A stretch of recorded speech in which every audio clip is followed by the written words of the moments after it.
Hey guys again കേൾവണ്ടിയാണ്. അപ്പോൾ നമ്മൾ 2-3 ആഴ്ചയായിട്ട് നോക്കിക്കൊണ്ടിരുന്നൊരു മുതലിനാണ് നമുക്കിന്ന് കിട്ടിയിരിക്കുന്നത്. നമ്മുടെ വേറൊന്നുമല്ല, നമ്മുടെ പുതിയ സുസുക്കിയുടെ വിക്ടോറസ്. അപ്പോൾ ഈ കിടക്കുന്നത് നമ്മുടെ അതിൻ്റെ ഹൈബ്രിഡ് വെർഷനാണ്. ഓക്കെ, അപ്പോൾ ഇതിന് പലർക്കും അറിയായിരിക്കും. അപ്പോൾ ഇതിന് ഓൾറെഡി 3 വെർഷൻസ് വരുന്നുണ്ട്. നമുക്കൊരു പെട്രോൾ എഞ്ചിൻ വരുന്നുണ്ട്, പിന്നെ ഈ ഒരു 3 സിലിണ്ടർ ഹൈബ്രിഡ് വരുന്നുണ്ട്, പിന്നെ അത് കണക്ക് തന്നെ നമ്മുടെ CNG വരുന്നുണ്ട്. അത് ഒരു VXI വേരിയൻറ്റ്, LXI VXI ഈ 2 മോഡൽസിനകത്താണ് വരുന്നത്. അപ്പോൾ ഇതിന് നമ്മുടെ ഹൈബ്രിഡിൻ്റെ തന്നെ ടോപ്പ് എൻഡ് മോഡലാണ്. ഏകദേശം കേരളത്തിലാണെങ്കിൽ ഓൺ റോഡ് ഒരു 25 അടുപ്പിച്ച് വരുന്നുണ്ട്. ഞാൻ ഇതിൻ്റെ റേറ്റ്സൊക്കെ ലാസ്റ്റ് കാണിക്കാം. ഇവിടെ ബാംഗ്ലൂരാണെങ്കിൽ ഏകദേശം ഒരു 26 lakhs അടുപ്പിച്ച് വരുന്നുണ്ട്. ഓക്കെ, അപ്പോൾ അതൊക്കെയാണ് ഇതിൻ്റെ ഒരു ഓൺ റോഡ് റേറ്റ് എന്ന് പറയുമ്പോഴത്തേക്ക്. അപ്പോൾ നമുക്ക് എന്താ പറയുക, ഒട്ടും പരിചിതമല്ലാത്ത, ഇപ്പോൾ നിങ്ങൾക്ക് ഇതിൻ്റെ കേൾക്കാൻ പറ്റും, മിക്കവാറും ഹൈബ്രിഡ് എഞ്ചിൻ്റെ ഒരു ചെറിയ സൗണ്ട് ഇതിനകത്ത് ചിലപ്പോൾ കേൾക്കാൻ ചാൻസ് ഉണ്ട് കേട്ടോ. അപ്പം നമുക്ക് ആർക്കും അങ്ങനെ പരിചയമില്ലാത്തൊരു സുസുക്കിയുടെ രീതിയായിരുന്നു ഈ ഒരു വണ്ടി ഇറക്കിയപ്പോൾ. കാരണം ഇതിനകത്ത് ആദ്യമേ ഇറങ്ങുമ്പോൾ തന്നെ കുറേ ഹൈപ്പ് ഉണ്ടായിരുന്നു. കാരണം ഇതിൻ്റെ ആ ഒരു പേര് തന്നെയായിരുന്നു ആക്ച്വലി ഈ വിക്ടോറസ് എന്നുള്ള പേരിനെക്കാട്ടി കുറച്ചും കൂടി ഇഷ്ടപ്പെട്ട ഹൈപ്പ് ഉണ്ടായിരുന്നു. നമ്മുടെ എസ്ക്യൂഡോ എന്ന് പറഞ്ഞിട്ട് കുറച്ചും കൂടെ കേൾക്കാൻ ഒരു ഇമ്പമുള്ള പേരാണ്. എന്തോ പറ്റിയോ എന്തോ, മാരുതി എപ്പോഴും കാണിക്കുന്ന ഒരു പരിപാടിയാണ്. ഒരു പേര് പറയും, പക്ഷേ അത് ഇത്തിരി ക്ലിക്കായിട്ട് വരുമ്പോഴേക്കും അവർ വേറെ പേരിലോട്ട്, നമ്മുടെ ഫ്രോങ്സിനും ഒക്കെ ഏകദേശം അത് കണക്കായിരുന്നു. അത് ആദ്യമൊന്നും യൂസ്ഡ് ആവാനായിട്ട് കുറച്ചൊരു സമയം എടുക്കും, പക്ഷേ യൂസ്ഡായി വരുമ്പോഴത്തേക്ക് അത്യാവശ്യം നല്ലൊരു രീതിയിലുള്ളൊരു പേരാണ്.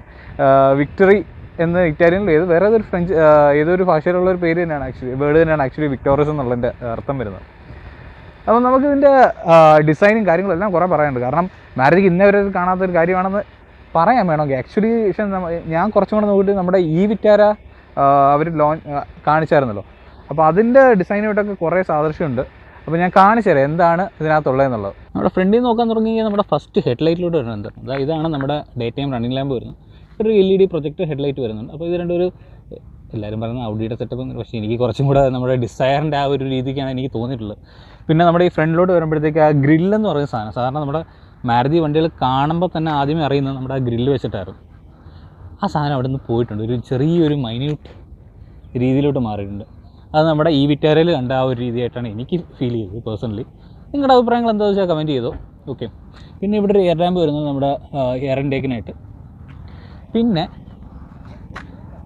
എല്ലാ വണ്ടികളിൽ നിന്ന് എടുത്ത് കളഞ്ഞുകൊണ്ടിരുന്നത് നമ്മുടെ ഫോഗ് ലൈറ്റ്, അത് LED ആയിട്ട് ഇവിടെ കൊടുത്തിട്ടുണ്ട്. അത് അത്യാവശ്യം നല്ല സാധനം തന്നെയാണ്. പിന്നെ ഇവിടെ ഒരു എയർ ഇൻടേക്ക് ഉണ്ട്, അത് കറക്റ്റായിട്ട് വീലിൻ്റെ സൈഡിലോട്ടാണ് പോകുന്നത്. ഓക്കെ, അപ്പോൾ ഇതാണ് മൊത്തത്തിൽ ഫ്രണ്ടിൽ നിന്നുള്ള നമ്മുടെ ലുക്ക്. എവിടേക്കോ ഒരു ഡിസയർ ജിമ്മിൽ പോയി ഒന്ന് ഇതായണമെങ്കിൽ എനിക്കൊരു ഫീലുണ്ട്. ഏറെക്കുറെ ആ ഹെഡ്ലൈറ്റിൻ്റെ കാരണം കൊണ്ടായിരിക്കും എനിക്കങ്ങനെ തോന്നിയത്. പക്ഷേ നമ്മുടെ ഗ്രാൻഡ് വിറ്റാരയായിട്ട് നോക്കുമ്പോഴത്തേക്ക് സെയിം പ്ലാറ്റ്ഫോമാണ്, ഗ്ലോബൽ സി പ്ലാറ്റ്ഫോമാണ് ഇത് രണ്ടും ചെയ്തേക്കുന്നതെങ്കിലും. പക്ഷേ ഇതിന് ഗ്രാൻഡ് വിറ്റാരയുടെ ഒരു ഡിസൈൻ ടച്ച് എനിക്ക് എവിടെയും തോന്നില്ല. കാരണം മെയിൻലി ഗ്രില്ലില്ലല്ലോ. നമുക്ക് ഫ്രോങ്സ് ഒക്കെ എടുത്ത് കഴിഞ്ഞാൽ കറക്റ്റായിട്ട് ഡിസൈൻ ലാംഗ്വേജ് അറിയാൻ പറ്റും. പക്ഷേ അത് ഇവിടെ എന്തായാലും അത് മിസ്സിങ് ആണ്. നമുക്കിത് കുറച്ചും കൂടെ ഒരു ഡിസയറിൻ്റെ ഒരു ഫ്രണ്ടിന്, കാരണം മെയിൻലി ഹെഡ്ലൈറ്റ്സ് ഒന്നുകൊണ്ടാണ്. ഓക്കെ, ഇതാണ് നമ്മുടെ സൈഡ് പ്രൊഫൈലിൽ നിന്നുള്ള വ്യൂ. ഇതിപ്പോൾ കാണുമ്പോൾ തന്നെ അറിയാൻ പറ്റും അത്യാവശ്യം നല്ല നീളമുള്ള വണ്ടിയാണ്. ഏകദേശം 4.36 മീറ്റേഴ്സോളം നീളമുണ്ട്. 14 ഇഞ്ച് ടയേഴ്സാണ് ഇതിനകത്ത് വരുന്നത്. 17 ഇഞ്ച് ടയേഴ്സാണ് ഇതിനകത്ത് വരുന്നത്. അപ്പോൾ നിങ്ങൾ നോക്കി കഴിഞ്ഞാൽ കാണാൻ പറ്റും അത്യാവശ്യം നല്ല ചെളി പിടിച്ചിരിക്കുകയാണ്. ഞാൻ അപ്പുറത്ത് ഒരു ചെറിയ കണ്ടത്തിൽ കൊണ്ടുവന്ന് ഇറക്കിയിട്ടുണ്ടായിരുന്നു വണ്ടി. അപ്പോൾ അതിനകത്ത് പറ്റിയ ചെളിയാണ് നിങ്ങൾ കണ്ടുകൊണ്ടിരിക്കുന്നത്. 215 60R 17 ടയർ പ്രൊഫൈലാണ് ഇതിനകത്ത് വരുന്നത്. ഇതിനകത്ത് കാണുന്ന ടോപ്പ് എൻഡ് മോഡലിൽ വരുന്ന ഡ്യുവൽ ടോൺ ആയിട്ടുള്ള അലോയ്സാണ് വരുന്നത്.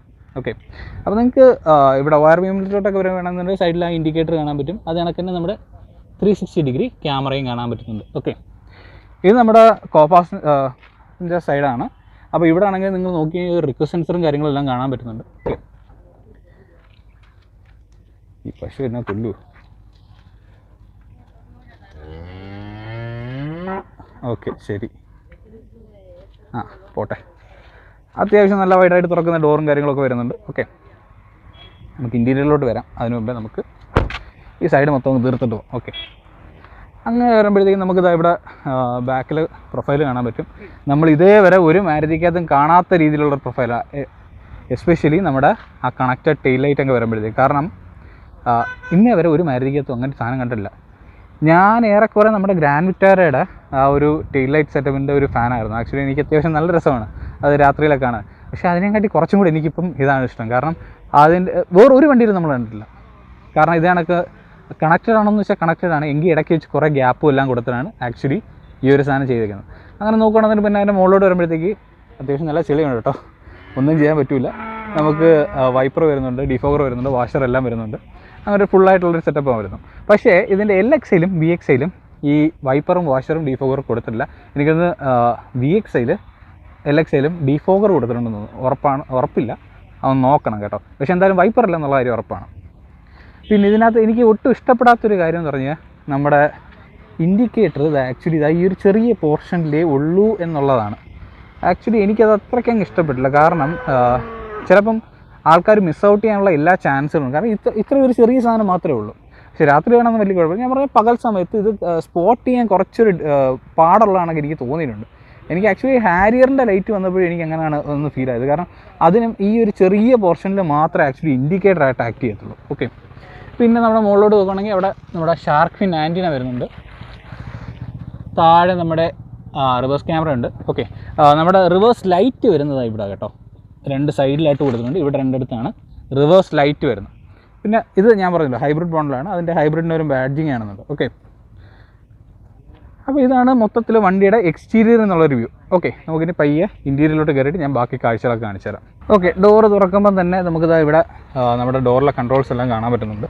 നമുക്ക് മിറർ അഡ്ജസ്റ്റ് ചെയ്യാം. അതേ കണക്ക് തന്നെ 4 ഡോർ പവർ വിൻഡോയുടെ അതേ കണക്ക് തന്നെ driver side 1 touch up and down ആണ് വരുന്നത്. നമുക്കിവിടെ ഇൻഫിനിറ്റിയുടെ സ്പീക്കേഴ്സ് കാണാം.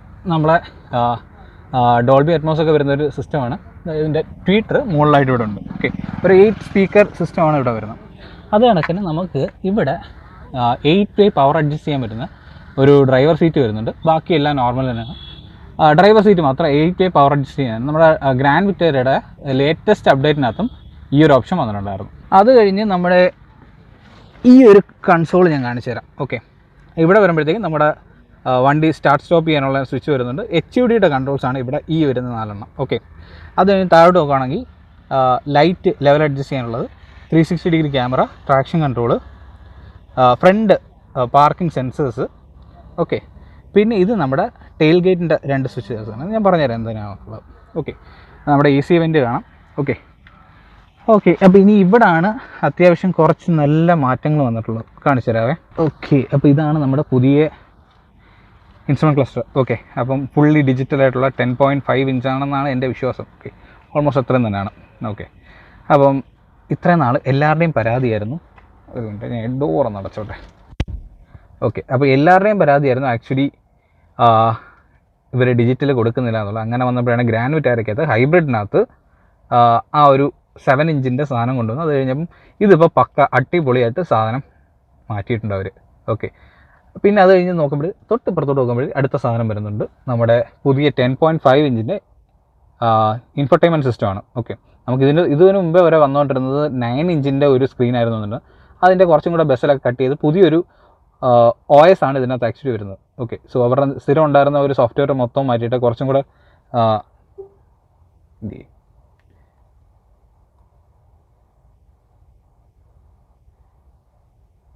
ഓക്കെ, ആൻഡ്രോയിഡോട്ട് എങ്ങനെ എക്സിറ്റ് ചെയ്യുന്നതിന് ഞാൻ നോക്കിയിട്ടില്ല. ഞാൻ ജസ്റ്റ് മാപ്പ് ഇടാൻ വേണ്ടി ഇത് കണക്ട് ചെയ്ത് വെച്ചിരുന്നതാണ്. ഓക്കെ, അത് പോട്ടെ. അപ്പോൾ ഞാൻ പറഞ്ഞുകൊണ്ട് വന്നുകൊണ്ടിരുന്നത് ഇതിൻ്റെ കാര്യമാണ്. അപ്പം ഇതിന് മുമ്പേ വന്നുകൊണ്ടിരുന്നത് ഒരു 9 ഇഞ്ചിൻ്റെ ആയിരുന്നു. അത് മാറിയിട്ട് ഇപ്പോൾ ഒരു 10.5 ഇഞ്ചിൻ്റെ ഉണ്ടായിട്ടുണ്ട്.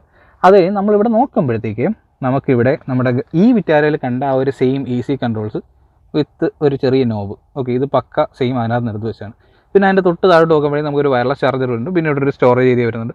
പിന്നെ ഒരു 12 വാട്ട്സിൻ്റെ 120 വാട്ട്സ് വരുന്ന ഒരു ചാർജിങ് ഏരിയ വരുന്നുണ്ട്. പിന്നെ 2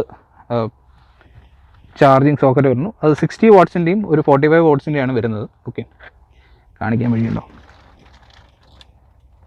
ഓക്കെ, ഒന്ന് ഫോക്കസ് ആവട്ടെ. ഓക്കെ, ഇതാ ഓക്കെ, കണ്ടോ, അത് ഫാസ്റ്റ് ചാർജിങ് വരുന്നതാണ്. ഓക്കെ, അപ്പോൾ ഇതാണ് നമ്മുടെ ECVTയുടെ ആണെങ്കിലും ടോർക്ക് കൺവേർട്ടറിൻ്റെ ആണെങ്കിലും വരുന്നത്. ഓക്കെ, അപ്പോൾ ഇത് ഹൈബ്രിഡ് ആയതുകൊണ്ട് ഇതിപ്പം ECVT ആണ് വരുന്നത്. ഇതിനകത്ത് എനിക്ക് തോന്നിയൊരു പ്രശ്നം എന്ന് പറയുമ്പോഴത്തേക്ക് ഇവിടെ ഇതിന് ഒരു ഇൻഡിക്കേറ്റർ അവർ കൊടുത്തിട്ടില്ല ആക്ച്വലി. അപ്പം എന്തെങ്കിലും ഗിയർ മാറുന്നുണ്ടെങ്കിൽ അത് നമ്മൾ നേരെ വന്നിട്ട് നമ്മുടെ ഇൻസ്ട്രുമെൻറ്റ് ക്ലസ്റ്ററിൽ വന്നിട്ട് ചെക്ക് ചെയ്യണം അത് ഏത് ഗിയറിലാണെന്നുള്ളത്. അത് ഇവിടെ ഒരു സ്വിച്ച് കൊടുത്തിരുന്നെങ്കിൽ അത്യാവശ്യം നന്നായിരുന്നു എന്ന് എനിക്ക് തോന്നുന്നുണ്ട്. പിന്നെ അത് നമുക്ക് നമ്മുടെ HUDയിലും കാണാൻ പറ്റും. ഓക്കെ, നിങ്ങൾക്ക് HUD കാണാൻ പറ്റും എന്നാണ് എൻ്റെ വിശ്വാസം. ഓക്കെ, ഞാൻ ഒന്ന് ഫോക്കസ് ചെയ്തിട്ടുണ്ട്. റൈറ്റ്, പിന്നെ നമുക്കിവിടെ ഓട്ടോ ഡിമ്മിങ് ആയിട്ടുള്ള IRVMs വരുന്നുണ്ട്. പിന്നെ പനോരമിക് സൺറൂഫാണ്. അത്യാവശ്യം ഈ ഒരു സെഗ്മെൻറ്റിൽ ഏറ്റവും നല്ല അടിപൊളി ഓപ്പണിംഗ് ഉള്ള ഒരു സൺറൂഫാണ് ഇവർ തന്നെ അത് കൊടുത്തേക്കുന്നത്. അത് കണക്ക് തന്നെ ഗ്രാൻഡ് വിറ്റാരയ്ക്കകത്തുണ്ടായിരുന്ന ഒരു ചെറിയ പ്രശ്നം ഉണ്ടായിരുന്നു. നമ്മുടെ ഇത് വൺ ടച്ചായിട്ട് അത് മൊത്തം കയറി പോയിട്ടുണ്ട്. ആ ഒരു രണ്ടാമത്തെ ഇതും കൂടെ ബാക്കിലോട്ട് പോകുന്നുണ്ടോ. ഇതിപ്പോൾ അത്യാവശ്യം നല്ല രീതിക്കുള്ള ഒരു ഓപ്പണിങ് കിട്ടുന്നുണ്ട്.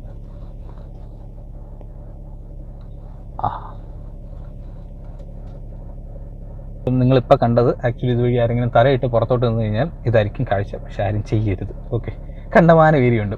പിന്നെ ഇതിനകത്ത് ഞാൻ ആക്ച്വലി ഇതിപ്പോൾ ഓൾറെഡി ബാക്കിലോട്ട് മൊത്തം പോയതല്ല. ഓക്കെ, നമുക്ക് ഇത് ഇനിയും ബാക്കിലോട്ട് പോകും. ആക്ച്വലി ഒരു 2 സ്റ്റേജായിട്ട് ഇത്രയും നല്ല വൈഡ് ഓപ്പണിംഗ് ആണ്. ഏകദേശം ഒരു 3-4 പേർക്കൊക്കെ വേണമെങ്കിൽ കയറി നിൽക്കാൻ പറ്റുന്ന അത്രയും സ്പേസ് ഉണ്ട്. പക്ഷേ ആരും ചെയ്യരുത്. ഓക്കെ,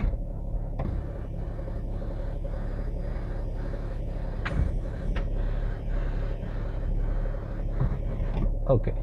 പിന്നെ ഇതിനകത്തൊരു ഒറ്റ ഞെക്കി കഴിഞ്ഞാൽ ആക്ച്വലി ഇതിങ്ങനെ എയർ വെന്റിലേഷന് വേണ്ടി മാത്രമായിട്ട് പൊങ്ങിക്കുന്ന രീതിയിൽ ഒരു ചെറിയ ഓപ്ഷൻ ഉണ്ട്. ഓക്കെ, അപ്പോൾ ഈ കർട്ടൻ അത്യാവശ്യം നല്ല ലൈറ്റാണ് ക്ലോത്ത്. പക്ഷേ എന്താ പറയുക, അങ്ങനെ സൺലൈറ്റ് ഒന്നും ആക്ച്വലി കടത്തി വിടത്തില്ല. അത്യാവശ്യം നല്ല ഡാർക്കായിട്ട് തന്നെയാണ് ഇരിക്കുന്നത്. ഇൻ കേസ് നമ്മൾ നല്ല വന്നപ്പോഴും അത്യാവശ്യം കുറച്ച് നല്ല വെട്ടം ഉണ്ടായിരുന്നു. അകത്തോട്ട് വേറെ ലൈറ്റോ കാര്യങ്ങളോ ഒന്നും വരുന്നില്ല. ആദ്യമേ ആക്ച്വലി ഗ്രാൻഡ് വിറ്റാരയ്ക്ക് വന്നപ്പോഴേക്കും ഇത് നല്ല ലൈറ്റ് ആയിട്ടുള്ള ഒരു തുണിയായിരുന്നു. അപ്പോൾ നല്ല രീതിയിൽ ലൈറ്റ് അകത്ത് വരുന്ന സീൻ ഉണ്ടായിരുന്നു. പക്ഷേ ഇതിനകത്ത് ക്ലോത്ത് തന്നെയാണ് മെറ്റീരിയൽ. പക്ഷേ അത്യാവശ്യം എന്താ പറയുക, ലൈറ്റ് വരുന്നില്ല, ഹീറ്റ് വരുന്നുണ്ട്. ഓക്കെ, പക്ഷേ എ സിയിലുണ്ട് അങ്ങനെ അറിയില്ല കേട്ടോ. പിന്നെ വരാനാണെന്നുണ്ടെങ്കിൽ നമുക്ക് ഇവിടെ ഈ രണ്ട് സാധനം ഹാലജനായിട്ടാണ് കൊടുത്തേക്കുന്നത്. ബൾബാണ്.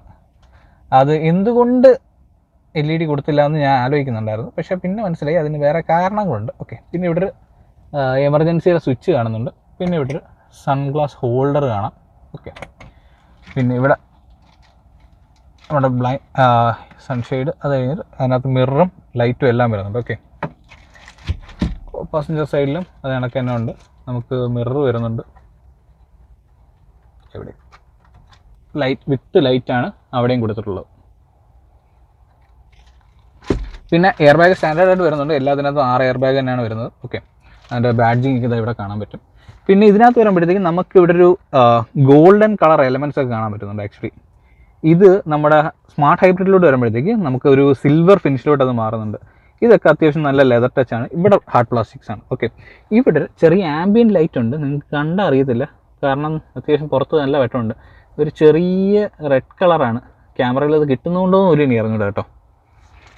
പിന്നെ ഇവിടെ നോക്കുകയാണെന്നുണ്ടെങ്കിൽ നമ്മുടെ പുതിയ സ്റ്റിയറിംഗ് വീലാണ്. ഇതാണ് മാരുതിയുടെ പുതിയ സ്റ്റിയറിംഗ് വീല്. ഞാൻ വിചാരിച്ചതെന്ന് നമ്മുടെ ഈ വിറ്റാരയിൽ കണ്ട ഒരു സ്ക്വയറിഷ് കണക്കുള്ളൊരു സ്റ്റിയറിംഗ് കൊടുക്കുന്നതാണ്. പക്ഷേ അത് കൊടുത്തില്ല. ഓക്കെ, അപ്പോൾ ഇവിടെ നമ്മുടെ പഴയ ഫോൺ കൺട്രോൾസ് എല്ലാം എടുത്ത് ഇവിടെ നീറ്റ്ലി ഇൻറ്റഗ്രേറ്റ് ചെയ്തിട്ടുണ്ട്. അതാണ് ഇവിടെ ക്രൂയിസ് കൺട്രോളാണ്. ഇത് ഹൈബ്രിഡാണ്. ഹൈബ്രിഡിനകത്ത് അഡാസ് വരുന്നില്ല. ഓക്കെ, അത് ഇല്ലായിരുന്നെങ്കിൽ ഇവിടെ അഡാസിൻ്റെയും കൂടെ സ്വിച്ചസ് കണ്ടേനെ. ഓക്കെ, നമ്മൾ ഇങ്ങോട്ട് നോക്കുമ്പോഴത്തേക്കും നമുക്ക് നമ്മുടെ വൈപ്പറിൻ്റെ കൺട്രോൾസ് കാണാം. ഓട്ടോ വൈപ്പർ ഈ സെഗ്മെൻറ്റ് കൊടുക്കണമായിരുന്നു. പക്ഷേ അത് മാരുതി കൊടുത്തില്ല. എന്തുകൊണ്ടാണെന്ന് എനിക്കറിഞ്ഞുകൂടാ. പക്ഷേ ഓട്ടോ വൈപ്പർ ഉണ്ടായിരുന്നെങ്കിൽ അത് അടിപൊളിയായിരുന്നു. ആ ഒരു കോളം അവർക്ക് ടിക്ക് ചെയ്യാനുള്ള അവസരം കളഞ്ഞു. പിന്നെ അത് കണക്ക് ഇവിടെ ഓട്ടോ ഹെഡ് ലാമ്പ് എല്ലാം വരുന്നുണ്ട്. ഓക്കെ, അപ്പോൾ ഇതൊക്കെയാണ് നമ്മുടെ ഡ്രൈവർ സീറ്റിൽ നിന്ന് കാണുമ്പോഴുള്ള കാഴ്ചകൾ. ഞാൻ ബാക്കിൽ പോയിട്ട് ബാക്കി കാര്യങ്ങളൂടെ കാണിച്ചു തരാം. ഓക്കെ, ഇതിപ്പോൾ ഞാൻ നമ്മുടെ ബാക്ക് സീറ്റിൽ ഇരിക്കുകയാണ്. ഓക്കെ, എല്ലാവരും കംപ്ലയിൻറ്റ് പറയുന്നുണ്ടായിരുന്നു ഹെഡ് റൂം കുറവാണോ എന്ന് വെച്ചാൽ ആണ്. പക്ഷേ വലിയ കുഴപ്പമൊന്നുമില്ല. എൻ്റെ ഹൈറ്റ് 173 ആണ്. മെയിൻലി ബാക്കിൽ ഇരിക്കുന്ന ലേഡീസൊക്കെ ആയിരിക്കും. അപ്പം അത് വലിയ സീൻ ഉണ്ടാകാൻ കാര്യമില്ല. അല്ലാതെ വലിയ ഹൈറ്റ് ഉള്ളവരെ കൊണ്ടെന്നുണ്ടെങ്കിൽ ഫ്രണ്ടിൽ പിടിച്ചിരിക്കുന്നതായിരിക്കും നല്ലത്. ഓക്കെ, അല്ലാതെ വേറെ വലിയ സീനൊന്നുമില്ല. നമുക്കിവിടെ 3 പോയിൻറ്റ് സീറ്റ് ബെൽറ്റ്സ് വരുന്നുണ്ട്. അത് കണക്ക് തന്നെ ഐസോഫിക്സ് ചൈൽഡ് സീറ്റ് എല്ലാം വരുന്നുണ്ട്. അതിൻ്റെ മൗണ്ട് എല്ലാം വരുന്നുണ്ട്. അത്യാവശ്യം ഒരു 3 പേർക്ക് നല്ല അടിപൊളിയായിട്ട് ഇരിക്കാനുള്ളൊരു സ്ഥലം കിടപ്പുണ്ട് ഇവിടെ. ഓക്കെ, അവർ ഹെഡ് ഡ്രസ് എല്ലാം നല്ല അടിപൊളിയായിട്ട് കൊടുത്തിട്ടുണ്ട്. ഓക്കെ, പക്ഷേ ഈ ഒരു ഹെഡ് ഡ്രസ് ആക്ച്വലി എനിക്കൊന്ന് മാരുതിയുടെ എല്ലാ വണ്ടിക്കും ഈ ഒരു ഷേപ്പ് തന്നെയാണ്. അവർ കുറച്ചും കൂടെ ഷേപ്പൊക്കെ മാറ്റി ഒന്ന് കംഫർട്ടബിൾ ആക്കാൻ നോക്കാം എന്നുള്ളതാണ് എൻ്റെ ഒരു സജഷൻ. പിന്നെ നമുക്ക് പറയാനുള്ളത് ഇവിടെ മറ്റേ സൺഷെയ്ഡ് വരുന്നില്ല. മറ്റേ ഒരു സൺ ബ്ലൈൻഡ്സ് നമ്മൾ ഗ്രാൻഡ് വിറ്റാരയിൽ കണ്ടിരുന്നു, അതിവിടെ ഇല്ല. പിന്നെ ഒരു ചെറിയ ടിൻറ്റ് വരുന്ന ഗ്ലാസ്സാണ് കൊടുത്തത്. ഒരു ചെറിയ പച്ച കളറുണ്ട്. വീഡിയോയിൽ കണ്ടു കഴിഞ്ഞാൽ അറിയത്തില്ല. ഇവിടെ ഒരു സൺ ബ്ലൈൻഡ്സ് ഉണ്ടായിരുന്നെങ്കിൽ കൊള്ളായിരുന്നു. ഞാൻ അതിൻ്റെ കാരണങ്ങൾ ഞാൻ പറയാം. എൻ്റെ ഒരു നിഗമനമുണ്ട്, അത് ഞാൻ പറഞ്ഞുതരാം എന്താണെന്നുള്ളത്. ഓക്കെ, എന്നിട്ട് നമ്മൾ നമ്മുടെ ഫ്രണ്ടിൽ കാണിച്ച സമയത്ത് ഞാൻ എൻ്റെ 2 ബട്ടൺ കാണിച്ചിട്ട് പറഞ്ഞത് നമ്മുടെ ബാക്കിൽ ഡിക്കി തുറക്കുന്നതിൻ്റെ 2 ബട്ടൺസ് എന്ന് പറയും. ഞാൻ എന്താണെന്നുള്ളത് പറഞ്ഞുതരാം. ഈ സെഗ്മെൻറ്റിൽ ആദ്യമായിട്ടാണ് നമ്മുടെ ഈ ടെയിൽ ഗേറ്റ് വരുന്നത്. ആക്ച്വലി ജസ്റ്റ് ഗസ്റ്ററാണ്. കാലൊന്ന് കാണിച്ച് കഴിഞ്ഞാൽ ആക്ച്വലി വർക്ക് ചെയ്യും. Okay. Oh okay, sorry, key കയ്യിൽ വേണം കേട്ടോ, സോറി. ഓക്കെ, കീ കയ്യിലുണ്ട്, കാണിച്ചിട്ടുണ്ട്. ആക്ച്വലി വർക്കായി. ഓക്കെ, അപ്പോൾ ഇതിങ്ങനെയാണ് തുറക്കുന്നത്. ഓക്കെ, ഇതിന് അത്യാവശ്യം നിങ്ങളിപ്പോൾ കാണുമ്പോൾ അറിയാൻ പറ്റും, ഒരു 2 സ്റ്റേജ് ആയിട്ടാണ് ഇവിടെ സ്റ്റോറേജ് കൊടുത്തേക്കുന്നത്. നമ്മുടെ നോർമൽ വേരിയൻസിലൊക്കെ വരുമ്പോൾ കുറച്ചും കൂടെ താഴോട്ടായിരിക്കും. അത് ഏകദേശം 439 ലിറ്റേഴ്സ് വരും. ഇതിനകത്തൊരു 10-20 ലിറ്റർ കുറവാണ് ആക്ച്വലി. ഓക്കെ, ഇത് നമ്മുടെ ഈ ഹൈബ്രിഡിൻ്റെ ബാറ്ററി ഇവിടെയാണ് വരുന്നത്. ഇതിനകത്തൊന്നിനകത്തും സ്പെയർ ടയർ വരില്ല. ഓക്കെ, ഒരു മോഡലിനും വരില്ല, ഒരു വേരിയൻറ്റിനും വരില്ല. ഹൈബ്രിഡ് ആയിക്കോട്ടെ, സ്മാർട്ട് ഹൈബ്രിഡ് ആയിക്കോട്ടെ, CNG ആയിക്കോട്ടെ, ഒന്നിനും വരില്ല. ജസ്റ്റ് ഒരു പഞ്ചർ കിറ്റാണ് കൊടുത്തേക്കുന്നത്. ഓക്കെ, അതൊക്കെയാണ്. ഇവിടെ ഒരു പിന്നെ ബൂട്ട് ലാമ്പ് എടുത്തിട്ടുണ്ട്, ഇവിടെ ഒരു പവർ സോക്കറ്റ് ഇടുന്നുണ്ട്. ഓക്കെ, അതൊക്കെ തന്നെയാണ്. ഇത് 60-40 സ്പ്ലിറ്റ് തന്നെയാണ് വരുന്നത്. അത് നമുക്ക് അതിൻ്റെ ഉള്ള സ്വിച്ചുകൾ അവിടെ കാര്യങ്ങൾ കാണുന്നുണ്ട്. ഓക്കെ, ഇതാണ് ഞാൻ പറഞ്ഞ ആ ഒരു ടെയിൽ ഗേറ്റിൻ്റെ സ്വിച്ച്. തന്നെ അടഞ്ഞോളും. ആക്ച്വലി ഈ ഒരു സെഗ്മെൻറ്റിൽ വേറെ കാറുകൾക്കൊന്നും വരുന്നില്ല. നമ്മുടെ ക്രെറ്റയോ സെൽറ്റോസോ, നമ്മൾ എന്താ പറയുക, ലക്ഷറി ആയിട്ട് നമ്മൾ പറയുന്ന കുറേ വണ്ടികളുണ്ട്, അതിനകത്തൊന്നും ഈ സാധനം ഇല്ല. പിന്നെ പറയാനാണെന്നുണ്ടെങ്കിൽ നമ്മുടെ ടാറ്റയുടെ കർവിനകത്ത് വരുന്നുണ്ട്. അത് പിന്നെ വലുതായിട്ട് ആരും മൈൻഡ് ചെയ്യാത്തൊരു മോഡലായതുകൊണ്ട് ഞാൻ ഒന്നും പറയുന്നില്ല. ഓക്കെ, പിന്നെ എല്ലാവരും പറഞ്ഞൊരു കാര്യം, അത് ഞാൻ ഈ വണ്ടിയിലും കാണുന്നുണ്ട്, ഈ ഒരു പാനൽ ഗ്യാപ്പാണ് ആക്ച്വലി. ഇത് കുറച്ച് കൂടിപ്പോയി, സാധാരണ മാരുതി വണ്ടിയിൽ കാണാത്തൊരു കാര്യമായിരുന്നു. ഓക്കെ, അതിവിടെ കാണുന്നുണ്ട്. വേറെ പാനൽ ഗ്യാപ്സ് വേറെ വലിയ വിഷയങ്ങളൊന്നും ഞാൻ കാണുന്നില്ല. പിന്നെ ഈ ഡോറിൻ്റെ ഒരു ചെറിയ ഗ്യാപ്പ് കാണുന്നുണ്ട്, അത് കുറച്ചും കൂടി യൂണിഫോം ആണെന്ന് തോന്നുന്നു. പിന്നെ വരുമ്പോഴത്തേക്കും നമ്മുടെ ഈ ബോണറ്റിൽ ഇവിടെ ഉള്ളതാണ്. ഓക്കെ, അങ്ങനെ ചെറിയ പ്രശ്നങ്ങളൊക്കെ ഞാൻ കാണുന്നുണ്ട്. ഇനി ഞാൻ അതിനകത്ത് തോന്നിയിട്ടുള്ള എനിക്ക് കുറച്ച് ഒബ്സർവേഷൻ വന്നിട്ടുണ്ട്, അത് ഞാൻ പറഞ്ഞുതരാം. എൻ്റെ കുറച്ച് ഒബ്സർവേഷൻസ് ഉണ്ട്. അതായത് ഇത് ആക്ച്വലി അറീന വണ്ടിയാണ്, നെക്സ വണ്ടിയല്ല. അപ്പോൾ എല്ലാവരും ചോദിച്ചൊരു കാര്യമുണ്ട്, ഇതിനകത്ത് അഡാസ് വരുന്നുണ്ട്, ഡോൾബി അറ്റ്മോസ് വരുന്നുണ്ട്, ഇഷ്ടംപോലെ ഫീച്ചേഴ്സ് വരുന്നുണ്ട്, 5 സ്റ്റാർ സേഫ്റ്റി വരുന്നുണ്ട്. ഇത്രയും ഫീച്ചേഴ്സ് വന്നിട്ട് എന്തുകൊണ്ട് ഇത് നെക്സയിൽ കൊടുത്തില്ല എന്നുള്ളത് എൻ്റെ ഒരു നിഗമനമാണ്. ഓക്കെ, നെക്സ മെയിൻലി ഫോക്കസ് ചെയ്യുന്നത് ആക്ച്വലി നമ്മുടെ കംഫർട്ട് വൈസ് അല്ലെങ്കിൽ ലക്ഷറി വൈസ് ഉള്ള ഒരു സെഗ്മെൻ്റ് ആയിട്ടാണ് അവർ കൊണ്ടുവരാൻ നോക്കുന്നത്. ഓക്കെ, നോക്കുകയാണെങ്കിൽ നമ്മുടെ ഫ്രോങ്സ് ഉണ്ട്, പിന്നെ ജിംനി വരുന്നുണ്ട്, കുറച്ചും കൂടി ഒരു എക്സ്ക്ലൂസീവ് രീതിയിലുള്ള വണ്ടികളാണ്. ഇതെന്തുകൊണ്ട് അവിടെ വരുന്നില്ല എന്ന് ചോദിച്ചാൽ ഓൾറെഡി ഗ്രാൻഡ് വിറ്റാര അവിടെ ഉണ്ട്. ഓക്കെ, പിന്നെ അത് കുറച്ചും കൂടെ ഈ ഒരു സെഗ്മെൻ്റ് ആണെന്നുണ്ടെങ്കിൽ നമുക്ക് കുറച്ചും കൂടെ ഒരു കംഫർട്ട്, പിന്നെ അത് കണക്ക് തന്നെ ലക്ഷറി കണക്ക് കൊണ്ടുവന്ന് കുറച്ചുള്ള ഫീച്ചേഴ്സ് അതിനകത്തുണ്ട്. അതുകൊണ്ടാണ് ഇതിനെ നേരെ അറീനയിൽ കൊണ്ട് പ്ലേസ് ചെയ്തേക്കുന്നത്. ഇപ്പം നിങ്ങൾ ചോദിക്കുന്നത് എന്തായിരിക്കും ലക്ഷറി എന്നുള്ളത്. ലക്ഷറി എന്ന് പറഞ്ഞാൽ ചെറിയ ചെറിയ കാര്യങ്ങളാണ്. ഫോർ എക്സാമ്പിൾ പറയുകയാണെന്നുണ്ടെങ്കിൽ നമ്മുടെ ബാക്കിലത്തെ സീറ്റ് ഇതിനകത്ത് റിക്ലൈനിങ് വരുന്നില്ല, പക്ഷേ ഗ്രാൻഡ് വിറ്റാരയ്ക്ക് അതുണ്ട്. അപ്പോൾ അതിൻ്റെ പുതിയ വരുന്ന അപ്ഡേറ്റിനകത്ത് വരുന്നുണ്ട്. പിന്നെ അതാണെങ്കിൽ ഈ സൺ ബ്ലൈൻഡ്സ് ഓൾറെഡി ഗ്രാൻഡ് വിറ്റാരയുള്ളതാണ്, ഇതിനകത്ത് കൊടുക്കാവുന്ന കാര്യമുള്ളായിരുന്നു, പക്ഷേ അതവർ കൊടുത്തിട്ടില്ല. ഇങ്ങനെയുള്ള ചെറിയ ചെറിയ പൊടിക്കൈകളാണ് ആക്ച്വലി ഒരാളുടെ കംഫർട്ട് ഇതിനകത്ത് നിശ്ചയിക്കുന്നത്. പക്ഷേ അത് ഇതിനകത്ത് വന്നിട്ടില്ല. അതുകൊണ്ടായിരിക്കാം അവരിത് മെയിൻലി അറീന ബേസ്ഡ് ആയിട്ട് കൊണ്ടുവന്നത്. അപ്പോൾ ഇതെന്ന് പറയുന്നത് ഒരു ഫ്രോങ്സ് ആണ് ആക്ച്വലി അവരുടെ ഒരു ഫ്രണ്ടിയർ നെക്സ്റ്റ് എന്ന് പറഞ്ഞുകൊണ്ട് വരേണ്ടത് ആക്ച്വലി. പക്ഷേ എനിക്ക് തോന്നുന്നു അവരുടെ നെക്സ്റ്റ് ബിഗ് ചുവടുവെപ്പ് ഇതായിരിക്കാം. കാരണം 5 സ്റ്റാർ റേറ്റിംഗ് വന്നിട്ടുണ്ട്. ഓക്കെ, അങ്ങനെ ഇതുവരെ മാരുതിയിൽ കാണാത്ത കുറേ കാര്യങ്ങൾ വന്നിട്ടുണ്ട്. അപ്പോൾ അങ്ങനെയൊക്കെ നോക്കുകയാണെന്നുണ്ടെങ്കിൽ ഇത് അവരുടെ first towards right direction actually. അപ്പോൾ അതിൻ്റെ ഒന്നും വേറെ സീനുകളൊന്നുമില്ല. അപ്പോൾ അത് വരുന്നുണ്ട്. അപ്പോൾ എനിക്കൊന്ന് ഗ്രാൻഡ് വിറ്റാര വരുമ്പോഴേ ഇതിനെയും കാട്ടി കുറച്ചും കൂടി ഗ്രാൻഡ് ആയിട്ടായിരിക്കും വരുന്നത്. പക്ഷേ ഫോർ ദിസ് ബഡ്ജറ്റ് ഇത് ഏകദേശം ഇതിൻ്റെ 2 വീൽ ഡ്രൈവ് ഉണ്ട്, 4 വീൽ ഡ്രൈവ് ഇതിനകത്ത് വരുന്നുണ്ട്. ഓക്കെ, ഒരു 22-24 ആ ഒരു റേഞ്ചിനകത്താണ് വരുന്നത്. ഹൈബ്രിഡ് അടുത്ത് കഴിഞ്ഞാൽ ഏകദേശം ഒരു 24.5. എനിക്ക് റേറ്റ് കറക്റ്റായിട്ട് ഓർമ്മയില്ല, അത് ഞാൻ ഇവിടെ എഴുതി കാണിക്കാം. ഓക്കെ, അപ്പോൾ ഇതിപ്പം നമുക്ക് ഈ വണ്ടി തന്നേക്കുന്നത് നമ്മുടെ ബാംഗ്ലൂർ ഇലക്ട്രോണിക് സിറ്റിയിലുള്ള സുരക്ഷ അറീനയിൽ നിന്നാണ്. ഇവരുടെ നമ്പരും പിന്നെ എനിക്ക് എൻ്റെ സ്ഥലം കൊല്ലമാണ്. ഓക്കെ, അപ്പോൾ കൊല്ലത്തെ അവിടുത്തെ സാരഥിയുടെ നമ്പർ ഞാൻ ഇവിടെ താഴെ കൊടുത്തേക്കാം. അപ്പോൾ നിങ്ങൾക്ക് വണ്ടി ബുക്കിംഗ് എന്തെങ്കിലും കാര്യങ്ങളോ ഉണ്ട്, അല്ലെങ്കിൽ കൂടുതൽ ഡീറ്റെയിൽസ് അറിയണോ, ടെസ്റ്റ് ഡ്രൈവ് വല്ലതും ഉണ്ടെന്നുണ്ടെങ്കിൽ അവരെ കോൺടാക്ട് ചെയ്തിരുന്നാൽ മതി. ഇപ്പോൾ എനിക്ക് ഈ വണ്ടി തന്നത് നമ്മുടെ സുരക്ഷ അറീനയിൽ നിന്നുള്ള സുദർശൻ എന്നാണ്. ഓക്കെ, പുള്ളി കറക്റ്റ് സമയത്ത് എനിക്ക് വണ്ടി കൊണ്ടുവന്നു. അപ്പോൾ ഇനിയിപ്പോൾ അടുത്ത ആഴ്ച നമുക്ക് ഇതിൻ്റെ സ്മാർട്ട് ഹൈബ്രിഡ് വേരിയൻറ്റും കൂടെ ഒന്ന് ടെസ്റ്റ് ഡ്രൈവ് ചെയ്യാൻ കിട്ടുന്നുണ്ട്. ഇത് നമ്മുടെ ഹൈബ്രിഡ് വേരിയൻറ്റ്. ഞാൻ ഇപ്പോൾ ഓടിച്ചപ്പോൾ ഏകദേശം എനിക്കൊരു 26-27 ആ റേഞ്ചിന് തന്നെ മൈലേജ് കാണിക്കുന്നത്. ഞാൻ നല്ല ട്രാഫിക് കൂടെയാണ്. ഓക്കെ, ഹൈവേസ് ഒക്കെ കുറവായിരുന്നു, അത്യാവശ്യം നല്ല പൊട്ടിപ്പൊളഞ്ഞ റോഡ് വരുന്നു. പക്ഷേ ഇതിൻ്റെ സസ്പെൻഷൻ നല്ല അടിപൊളിയായിട്ട് ഹാൻഡിൽ ചെയ്തിട്ടുണ്ട്. ഓക്കെ, അപ്പോൾ അടുത്ത ആഴ്ച ഇതിൻ്റെ ഒരു സ്മാർട്ട് ഹൈബ്രിഡിൻ്റെ വീഡിയോ ആയിട്ട് കാണാം. അപ്പോൾ അതുവരേക്കും this is KL1 designing off. By.